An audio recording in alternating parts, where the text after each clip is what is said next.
किसने वफा के नाम पे धोखा दिया मुझे, किससे कहूं कि मेरा गुनाहगार कौन है। नमस्कार, मैं हूं राजीव और आप देख रहे हैं घूमता हुआ आईना। करीब 400 साल पहले शेक्सपियर ने एक ट्रेजेडी ड्रामा लिखा था, किंग लियर।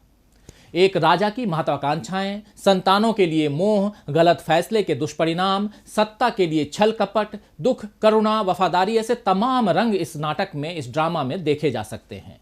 लेकिन आज शेक्सपियर होते और भारत के हालात को देखते तो शायद किंग लियर नहीं, किंग लायर नाम से कोई नया ड्रामा लिखते। खैर, शेक्सपियर के नाटकों की दुनिया से आगे निकल करके अब की जो हालत है भारत की, उसकी तरफ बढ़ते हैं और संसद का एक नज़ारा देखते हैं। पुराने कारनामे इतना जल्दी लोग भूलते नहीं हैं। जब तेलंगाना बना तभी सदन का हाल क्या था। दरवाजे बंद कर दिए गए थे, टीवी का टेलीकास्ट बंद कर दिया गया था, चर्चा को तो कोई स्थान ही नहीं बचा था। और जिस हालत में वो पारित किया गया था वो कोई भूल नहीं सकता है। और इसलिए हमें आप नसीहत दें, आप वरिष्ठ हैं, लेकिन फिर भी सत्य को भी स्वीकार करना होगा। जी हां, यह नजारा है राज्यसभा का, जहां इसी गुरुवार को प्रधानमंत्री नरेंद्र मोदी राष्ट्रपति के अभिभाषण पर चर्चा का जवाब दे रहे थे। इस दौरान उन्होंने नागरिकता कानून से लेकर एनपीआर तक कई मुद्दों को लेकर विपक्ष के गतिरोध पर सवाल उठाए और फिर कुछ ऐसा कह गए कि उनके भाषण के एक शब्द को सदन की कार्यवाही से ही निकालना पड़ गया। एनआरसी, एनपीआर और नागरिकता कानून के खिलाफ पूरे देश में आंदोलन खड़ा हो गया है। मोदी सरकार अपने फैसले को लगातार सही बताने की कोशिश कर रही है। संसद में जब विपक्ष ने इस पर सवाल उठाए तब भी मोदी सरकार बचाव की मुद्रा में ही नजर आई। प्रधानमंत्री नरेंद्र मोदी ने तो विपक्ष पर आरोप लगा दिया कि वो देश को गुमराह कर रहा है। गुरुवार को जब राज्यसभा में राष्ट्रपति के अभिभाषण पर चर्चा का जवाब देने मोदी जी आए तब भी उन्होंने कहा कि इतनी अफवाहें फैला रहे हैं, लोगों को गुमराह कर रहे हैं। आपने तो 2010 में एनपीआर लाया, हम 2010 से यहाँ बैठे हैं। क्या इसी एनपीआर को लेकर के हमने किसी के लिए सवालिया निशान खड़ा किया है? रिकॉर्ड तो हमारे पास हैं, क्या नहीं है? आप क्यों झूठ बोल रहे हैं, क्यों मूर्ख बना रहे हैं? गौरतलब है कि झूठ एक असंसदीय शब्द है, इसीलिए सभापति ने इस शब्द को सदन की कार्यवाही से हटवा दिया, जो भारत के संसदीय इतिहास की रेयरेस्ट ऑफ द रेयर घटनाओं में से एक है। प्रधानमंत्री के भाषण के शब्दों को संसदीय कार्यवाही से हटाना मामूली बात नहीं है। मोदी जी और उनके समर्थक इस बात पर खुश हो सकते हैं कि इस असाधारण घटना में उन्होंने अपना नाम शामिल करवा लिया है, दर्ज करवा लिया है। झूठ शब्द संसदीय कार्यवाही से तो हट गया, लेकिन सरकार के कामकाज के तरीकों में जिस तरह ये शामिल हो गया है, उससे इसे कैसे निकाला जाएगा, ये बड़ा सवाल है। बीते 6 सालों में सरकार के कई झूठ सामने आए हैं, सफेद झूठ जो हैं वो पकड़ाए हैं। भारत का ध्येय वाक्य है सत्यमेव जयते।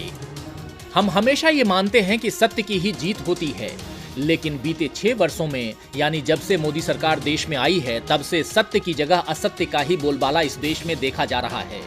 2014 में सत्ता में आने के बाद से मोदी जी ने देश की जनता को भरोसा दिलाया था कि वे भ्रष्टाचार पर रोक लगाएंगे, काला धन देश में वापस लाएंगे और सबके खाते में 15-15 लाख डालेंगे। पाई पाई के लिए तरसती इस देश की गरीब जनता से इतना घिनौना मजाक कभी किसी ने नहीं किया था। अच्छे दिनों की आस लगाए बैठे लोगों ने मोदी जी पर भरोसा किया और बदले में उन्हें क्या मिला? तो उन्हें मिला जुमलेबाजी का थप्पड़। 15 लाख की तरह दूसरा घिनौना मजाक था हर साल 2 करोड़ रोजगार का। मोदी जी का ये झूठ भी देश पर खूब भारी पड़ा।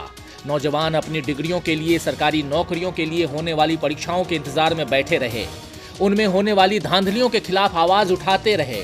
बदले में सरकार ने उन्हें कभी पकौड़ा तलने तो कभी गाय पालने की सलाह दी, कभी जले पर नमक छिड़का कि नौकरी मांगने वाले नहीं, नौकरी देने वाले बनो। और आज हालत ये है कि बेरोजगार खुदकुशी करने पर मजबूर हो रहे हैं। जी हां, एनएसआरबी यानी नेशनल क्राइम रिकॉर्ड ब्यूरो के आंकड़े बताते हैं कि साल 2018 में 12,936 लोगों ने बेरोजगारी से तंग आकर आत्महत्या कर ली थी, जबकि इसी साल 10,349 किसानों ने खुदकुशी की थी। 2019 के आंकड़े जब आएंगे तब पता चलेगा कि बेरोजगारी कितनी जानलेवा हो चुकी है। वैसे किसानों के साथ भी मोदी सरकार ने झूठ बोलना अब तक बंद नहीं किया है। उन्हें लगातार ये भरोसा दिलाया जाता रहा है कि उनकी आय दोगुनी होगी, लेकिन डबल इनकम हासिल करने वाले किसान शायद किसान चैनल पर ही दिखते हैं। असल जीवन के किसान तो बीते 6 सालों में कई बार अपना हक मांगने सड़कों पर उतरे और जब सरकार ने उनकी न सुनी तो उन्हें खुदकुशी ही एकमात्र रास्ता दिखा।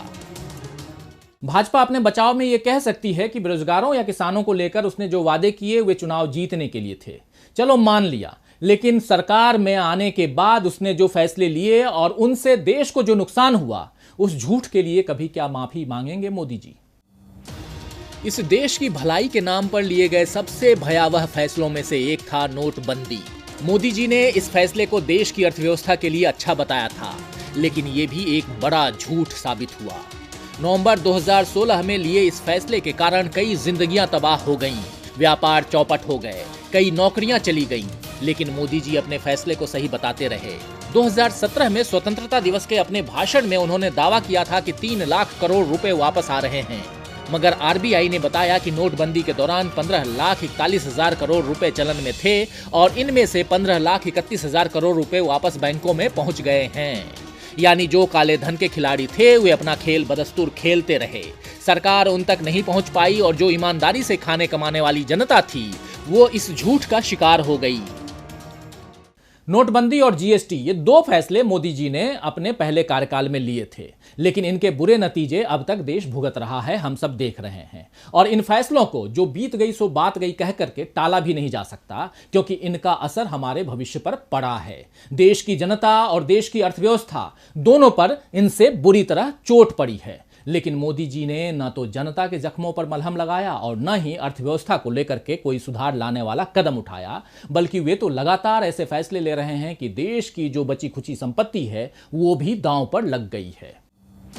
इस बार संसद के बजट सत्र में मोदी जी ने फिर अर्थव्यवस्था को लेकर अपनी सरकार की तारीफ की। उन्होंने कहा कि हमने समस्याओं के समाधान खोजने का लगातार प्रयास किया है और उसी का परिणाम है कि अर्थव्यवस्था में राजकोषीय घाटा और महंगाई नियंत्रित रही है। लेकिन यहाँ मोदी जी का सफेद झूठ फिर सामने आ जाता है। अभी ज्यादा वक्त नहीं बीता देश में जब प्याज की कीमतें 150 रुपए किलो से ज्यादा हो गई थी। क्या महंगाई इसी तरह कंट्रोल में रहती है? देश की जीडीपी लगातार गिर रही है और बड़े अर्थशास्त्रियों से लेकर तमाम रेटिंग एजेंसियां इसके और गिरने का अनुमान लगा रही हैं। लेकिन मोदी जी $5 ट्रिलियन इकोनॉमी का दावा कर दूसरों को ही झूठा दिखाने की कोशिश करते हैं। देश कब और कैसे अर्थव्यवस्था में $5 ट्रिलियन के मुकाम को छुएगा, इस बारे में मोदी जी कोई साफ रोड मैप नहीं बताते। मोदी जी राजकोषीय घाटा कंट्रोल में होने की बात संसद में कहते हैं, लेकिन ये नहीं बताते कि सरकार किस तरह सार्वजनिक उपक्रमों यानी पीएसयू में अपनी हिस्सेदारी बेचकर उन्हें निजी हाथों में सौंपकर अपने घाटे की भरपाई कर रही है। मोदी जी के शासन में 2014 से ही पीएसयू में विनिवेश का खेल शुरू हो चुका है। अब तक 45 से ज्यादा पीएसयू में अपना कुछ हिस्सा सरकार ने बेच दिया है। इनमें सेल, एनटीपीसी, कॉनकोर, आईओसी, हुडको, इरकॉन जैसे नाम शामिल हैं। एयर इंडिया को पूरी तरह बेचने की तैयारी सरकार ने कर ली है और अब एलआईसी और आईडीबीआई भी इसी कतार में हैं।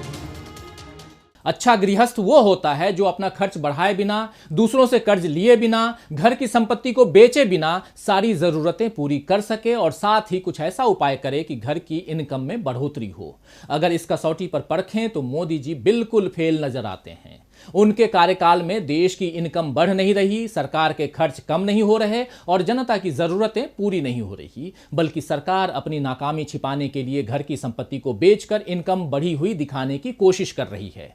क्या ये भी देश के भविष्य के लिए एक बड़ा झूठ नहीं है? वैसे मोदी जी वर्तमान और भविष्य को लेकर ही नहीं बल्कि इतिहास को लेकर भी कई झूठ बोल चुके हैं।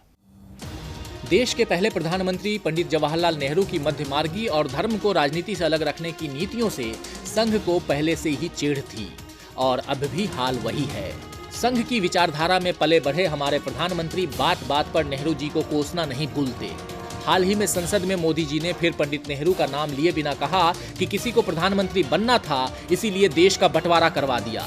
संघ अरसे से इसी फेक न्यूज को फैलाते आया है कि नेहरू जी के मन में प्रधानमंत्री बनने की लालसा थी। अब यही फेक न्यूज संसद के भीतर भी दोहराई गई, जबकि इतिहास को पढ़ने वाले और समझने की इच्छा रखने वाले ये जानते हैं कि आजादी और बंटवारे की ये घटनाएं कितनी उलझी हुई थी। देश के इतिहास की कई पेचीदा गलियां हैं, कई किरदार हैं, कई उलझे हुए हालात हैं, जिनसे होकर स्वतंत्रता सेनानियों को गुजरना पड़ा और फिर जाकर आजादी की मंजिल हासिल हुई। इसके लिए किसी एक को जिम्मेदार या गलत नहीं ठहराया जा सकता, लेकिन संघ ने हमेशा नेहरू जी को गलत साबित करने की कोशिश की और बाद में भाजपा ने इसी राह पर चलते हुए नेहरू जी को कमतर दिखाने के लिए कभी सुभाष चंद्र बोस से उनकी अनबन दिखाई तो कभी पटेल और नेहरू के बीच मतभेद दिखाए। जबकि सच तो ये है कि विचारों में मतभेद के बावजूद बोस नेहरू का बहुत सम्मान करते थे। जब नवंबर 1945 से मई 1946 तक आजाद हिंद फौज के कर्नल प्रेम सहगल, कर्नल गुरुबख्श सिंह और मेजर जनरल शाहनवाज खान पर अंग्रेजों ने मुकदमा चलाया तो उनके बचाव में लड़ने के लिए उतरे वकीलों में पंडित नेहरू भी शामिल थे। और उसी तरह सरदार पटेल और नेहरू जी के बीच भी थोड़े बहुत वैचारिक मतभेद थे, लेकिन पटेल भी चाहते थे कि देश की कमान नेहरू जी ही संभालें, और जहां तक बंटवारे की बात है तो नेहरू जी के साथ साथ सरदार पटेल ने भी इसे स्वीकार किया था। बंटवारे का इतिहास तो अब भी दर्द भरी सिसकियां ले रहा है, लेकिन मोदी सरकार ने सत्ता पर अपनी पकड़ बनाए रखने के लिए समाज में फिर बंटवारे का जो खेल रचा है वो भी अब नजर आ रहा है। चाहे एनआरसी हो या टुकड़े टुकड़े गैंग या लव जिहाद, सबका झूठ सामने आ रहा है। 8 फरवरी यानी रविवार को दिल्ली चुनाव की एक तस्वीर के साथ कर्नाटक की भाजपा इकाई ने ट्वीट किया कि ये कागज संभाल कर रखना, एनपीआर के दौरान आपको दोबारा दिखाने की जरूरत पड़ेगी। ये तंज भरा ट्वीट उन लोगों के लिए धमकी की तरह से देखा जा रहा है जो एनपीआर, एनआरसी जैसे फैसलों का विरोध कर रहे हैं। मोदी सरकार एक ओर कह रही है कि मुस्लिमों को डरने की जरूरत नहीं है, दूसरी ओर भाजपा की एक राज्य इकाई इस तरह की धमकी भरा ट्वीट कर रही है। एनआरसी पर भी सरकार का झूठ बार बार सामने आ रहा है। केंद्रीय गृह मंत्री अमित शाह ने नवंबर 2019 को राज्यसभा में कहा था कि एनआरसी देश भर में लागू होगा, लेकिन वहीं मोदी जी ने कहा कि ऐसा नहीं होगा। अब गृह राज्य मंत्री नित्यानंद राय ने संसद में कहा है कि अभी तक एनआरसी को राष्ट्रीय स्तर पर तैयार करने का कोई निर्णय नहीं लिया गया है। इसी तरह टुकड़े टुकड़े गैंग पर सरकार का झूठ भी पकड़ा गया है। हाल ही में दिल्ली की एक सभा में केंद्रीय गृह मंत्री अमित शाह ने टुकड़े टुकड़े गैंग को सबक सिखाने की बात कही थी। जो भाजपा का विरोधी होता है उसे इसी गैंग का मेंबर भाजपा वाले बना देते हैं।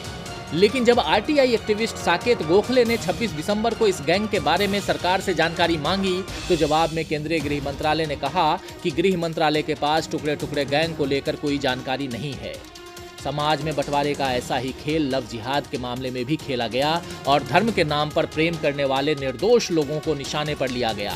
लेकिन अब केंद्रीय गृह राज्य मंत्री जी किशन रेड्डी ने संसद में एक सवाल के जवाब में बताया है कि लव जिहाद मौजूदा कानूनों के तहत परिभाषित नहीं है और इससे जुड़ा कोई मामला केंद्रीय एजेंसियों के संज्ञान में नहीं आया है।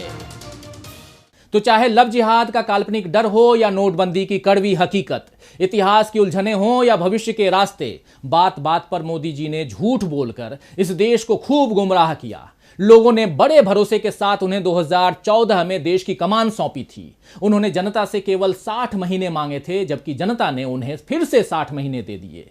लेकिन झूठ का अपना कारोबार मोदी जी समेट ही नहीं रहे, जबकि लोगों ने तो उन्हें सपनों का सौदागर माना था। वे झूठ के बाजीगर साबित हो रहे हैं।